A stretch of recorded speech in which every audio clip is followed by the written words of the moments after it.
আল্লাহ নবী জানিয়ে দিলেন আল জান্নাতু তাহতা আকদামুল উম্মাহাত। এ দুনিয়ার মানুষেরা, তোমাদের জান্নাত হলো তোমাদের মায়ের পায়ের তলা।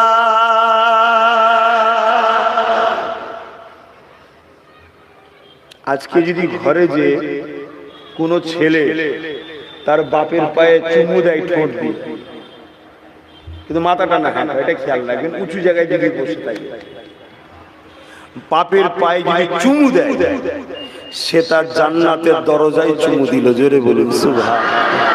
আজকে কোন ছেলে যদি তার মায়ের পায়ে চুমু দেয়, সে যেন তার জান্নাতে চুমু দিল। জোরে বলুন সুবহানাল্লাহ। আহা, কিন্তু আজ আমাদের বাপ মাদের সম্মান সমাজে নাই। আছে আছে বলো না, কি না বলবো, কেন নাই, কেন? এতে আমাদেরও যেমন দোষ আছে, আমাদের আগে কিছুটা আমার বাপ মাদেরও দোষ। আমি দোষ ধরা উচিত নয়, মানে আমি বলতে চাইছি একজন শরীয়তি জ্ঞান হিসাবে, কি আমাদের বাপ মারা বাচ্চাগুলোকে ছোটবেলা থেকে নবীর আদর্শ শেখায়নি। এইটাই হলো একটা মাত্র দোষ, আর কিছু নয়। তারা কখনো আমাদের ক্ষতি করে নাই, তারা আমাদের জন্য নিজের জান সুখ শান্তি সব কাটিয়ে দিয়েছে, দিয়ে আমাদেরকে মানুষ করেছে। শুধু একটা জিনিস গাফলতি করার জন্য আজ আমাদের ঘরের ছেলেরা বাপ মার গুরুত্ব দিচ্ছে না। যদি আমার বাপ মারা, আমাদের বাপ মারা, সমাজের কথা বলছি, আহা, যদি বাচ্চাগুলোকে নবীর আদর্শ শিক্ষা দিত, তাহলে প্রত্যেকটা বাচ্চা যাই করুক নাই করুক, মা বাপের কাছে এসে মাথাটা হ্যাট করে দাঁড়িয়ে যেত, না আমার বাপ মা এটা। বাবারা, নওজওয়ানেরা, এ নবী পাকের প্রেমিকেরা, মা বাপের কত মর্যাদা আল্লাহ পাক দিয়েছে। কেননা বাপ আমার সারা জিন্দেগিটা তোমাদের ভবিষ্যতের জন্যই খাটে। এখানে যতগুলো বাপ বসে আছে, চেহারাটার দিকে তাকিয়ে দেখো, দাড়িগুলো পেকে গেছে, মুখগুলো সব বলে গেছে, কালো শিয়া হয়ে গেছে, রোগা দুর্বল হয়ে গেছে। এ সোনা ছেলেরা, বাবারা, এই বাপগুলো এমনি এমনি হয়নি গো। নিজেদের যৌবন গুলোকে, নিজেদের তাকত গুলোকে, নিজেদের মেহনত গুলোকে, নিজেদের সুন্দর জীবন গুলোকে তোমার আমার ভবিষ্যতের জন্য তারা লাগিয়ে দিয়েছে। আমি আমার আব্বা জানের কথা বলি, আমার আব্বা জান আজ যে কষ্ট করে তার তুলনা দেওয়া যাবে না। আমি আমার আব্বা জানের জিন্দগিটা দেখেছি। এ ছেলেরা এক নবীর খানদানের সন্তান হয়ে 40-50 বছর ধরে দিন ইসলামের প্রচার করে বেড়ায়, উপর বাংলাতে যায়, এপার বাংলাতে যায়। এই গরমের মধ্যে দিয়ে এমন করে সেই পুরাতন গাড়ি নিয়ে ঘুরে ঘুরে বেড়ায়, ঘেমে লেগে যায়, কত কষ্ট করে করে বেড়ায়। কিসের জন্য?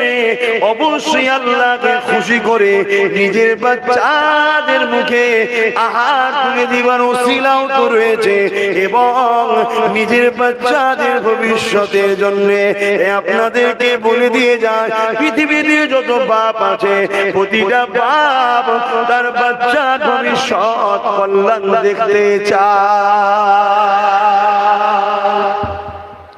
খবরদার এই বুড়ো বাপগুলোকে কষ্ট দিও না, এদেরকে ভালোবাসো, পিয়ার করো। যুবকদের বলছি, এদেরকে মহব্বত করো। যদি ভুল হয়ে যায়, পায়ে ধরে ক্ষমা চেয়ে নেবে, যে আব্বা আমি বলে ফেলেছি, রাগের মাথায় ক্ষমা করে দেন।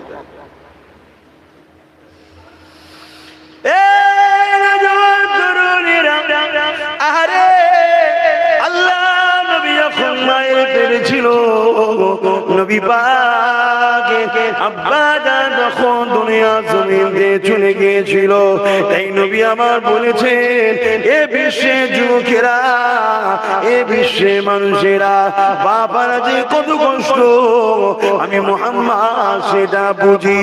আমি যখন আমার আম্মা জানের গর্ভে 6 মাস যখন আমার বয়স, মায়ের পেটের মধ্যে রয়েছে, আমার আব্বা জান আল্লাহ পাকের পেয়ারা হয়ে দুনিয়াতে চলে যায়।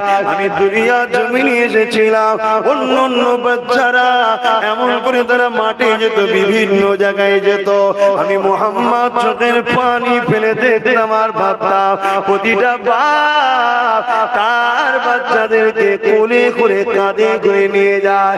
বাপটাকে দেখে প্রতিটা বাচ্চা কোনো ছুটিয়ে ছুটে গিয়ে আব্বা জান বলে জড়িয়ে ধরে, বাপ তাদেরকে কোলে নিয়ে চুমা দেয়। কিন্তু আমি মুহাম্মদ দাঁড়িয়ে দাঁড়িয়ে চোখের পানি ফেলে কাঁদি, কেননা আমার আব্বা জান দুনিয়ার জমিনে না। আমি মুহাম্মদকে কোনদিন বাবা মুহাম্মদ বলে ডাকেনে, আমাকে কোনদিন কোলে তোলে নে, আমাকে কোনদিন আদর দেয়নি, চুমা দেয়নি।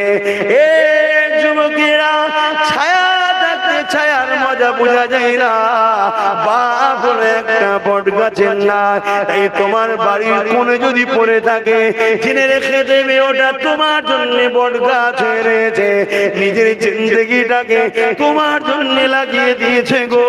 তোমার কোনো কষ্ট হলে মাকে বকতো গো, তোমার কোনো অসুবিধা হলে তার স্ত্রীকে বকতো গো, তোমার কোনো বিমারে পড়ে গেলে রাত 12টা 1টা 2টোর সময় ঝড় চলছে, তুফান চলছে, এমন করে বাস চমকাচ্ছে, বিদ্যুৎ চমকাচ্ছে, তোমার আম্মা তোমার আব্বাকে বলেছিল প্রাণের স্বামী বাচ্চার জ্বরটা বেড়ে গেছে, মাথাটা গরম হয়ে যাচ্ছে, এত পানি দিচ্ছি কিছুতেই থামছে না, বাচ্চাটা বমি করছে, বন্ধ হচ্ছে না, আমার প্রাণের স্বামী একটুখানি আপনি যান ডাক্তার ডেকে নিয়ে আসে।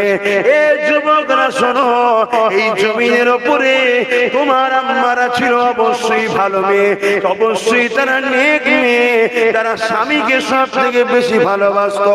এখন তো মডার্ন দুনিয়া এসে গেছে, এখনকার মেয়েরা স্বামীকে অতটা নাও ভালোবাসতে পারে, তবে সবাই খারাপ না এখনো রয়েছে। কিন্তু এটা জেনে রেখে দিও, তোমাদের মা কোনো কিন্তু অবশ্যই নেক মেয়ে ছিল, স্বামীর নাম পর্যন্ত কোনোদিন ধরতো না, স্বামীর দিয়ে কখনো পিঠ করে বসতো না, স্বামীর দিয়ে কখনো পা করে বসতো না। স্বামী বাড়িতে এলে আগে গিলাসে পানি নিয়ে দাঁড়িয়ে থাকতো, পিরানের স্বামীকে এত খেদমত করতো, ওই পিরানের স্বামী ডাকো। তোমার মা কিন্তু তোমার জন্য রাত দিনে ছেড়ে দিয়েছিল, আমার স্বামীটা বিপদে পড়বে কিনা, সাপে কেমড়ে নেবে কিনা, ঝড়ে গাছে ডাল ভেঙে পড়বে কিনা, বাজ মাথায় পড়বে কিনা, কিছুই ভাবেনি। বাচ্চার জন্য তারা কি ত্যাগ স্বীকার করেছে ভেবে দেখো। আর তোমার আব্বা জান লাইট ছিল না গো বাপ, তখন লন্ঠনকে হাতে করে নিয়ে, ওই ছাতাও ছিল ছিঁড়া ফাটা, ওই নিয়ে টুক টুক টুক টুক করে বেরিয়ে গেছে, দমকা একটা হাওয়া মেরেছে, ছাতাটা উড়ে চলে গেছে, ভিজে ভিজে ভিজে ভিজে সোনার বাচ্চার জন্য ডাক্তারকে ডেকে এনেছে। ডাক্তার সারা দেয়নি, দরজার গোড়ায় বসে রয়েছে, ডাক্তার বাবু সারা দাও, ডাক্তার বাবু দরজা খোলো, যা খুশি করে তোমার বাপকে ডাক্তার বলেছে, মাথা নত করে তোমার সুস্থ জন্য বাপ কষ্ট করেছে। এ যুবকেরা, সেই বাপ মাকে কখনো কষ্ট দিও না, যদি বাপ মাকে কষ্ট দাও আমার আল্লাহ পাক তোমার সম্বন্ধে জানিয়ে দিয়েছে। কি জানিয়েছে? নবী আমার জানিয়ে দিলেন, কোন ছেলের ব্যবহারে যদি বাপ মা একবার উফ করে, ওই ছেলেটা জাহান্নামী হয়ে যাবে। তাই বলে দিই, বাপ মাকে প্রিয়া করো, ভালোবাসো। কোন ছেলের ব্যবহারে যদি বাপ মা খুশি হয়ে যায়, আমার আল্লাহ পাক খোদ নিজে খুশি হয়ে যায়।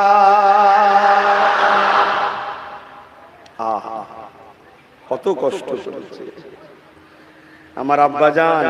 আমি আমার আব্বাজানের কথা বলছি, যখন আমি আমার আব্বাজান প্রথমবারে যখন হজে যাই, আমাকে বলেছিল তুমি বাংলাদেশে আমার অনেক জলসা আছে, ওই সময়টা তখন হজে পড়েছিল, তুমি যাও না। আমি জলসাই করিনি, এখন আমি তখন পড়াশোনার জন্য দেখি আমি হজ করবো কি করে। যাও না, তুমি গেলেই ওরা খুশি। সত্যি আমরা এলে খুশি না হজ করলে খুশি? অবশ্যই আমি বিশ্বাস করি আমাকে যারা ভালোবাসে আমাকে পেলেই খুশি। কেন বলে তো কিচ্ছু করতে হবে না, আপনি শুধু যাবেন একটু সালাম পড়াবেন, আল্লাহ অতি খুশি। কিন্তু আমি হজ করি, কেন করি? যতক্ষণ তোমাদের হজ করবো ততক্ষণ ধরে রাখবে, এই ততক্ষণ তোমরা আল্লাহর রহমত পাচ্ছ, ততক্ষণ গুনাহ মাফ হচ্ছে, ততক্ষণ তোমাদের লাভ হচ্ছে। জোরে বলি তাই হজ করি। না আমার তো কারো কাছে বাধা নয়, আমি তো বলেই দিতে পারি। অনেকে বলে নিজে থেকে এসে যে আপনি যাবেন, সালাম দেবেন, দোয়া করে দেবেন। আমি অনেক সময় মজাক করে তাদের ঘরে বলি, ইস্তেহারে কিন্তু ওইটাই লেখা থাকবে, আর মাইকিংও ওটা করবি, ভাইজান আসবে, সালাম করাবে, দোয়া করবে, তাতে যাদের দরদ থাকবে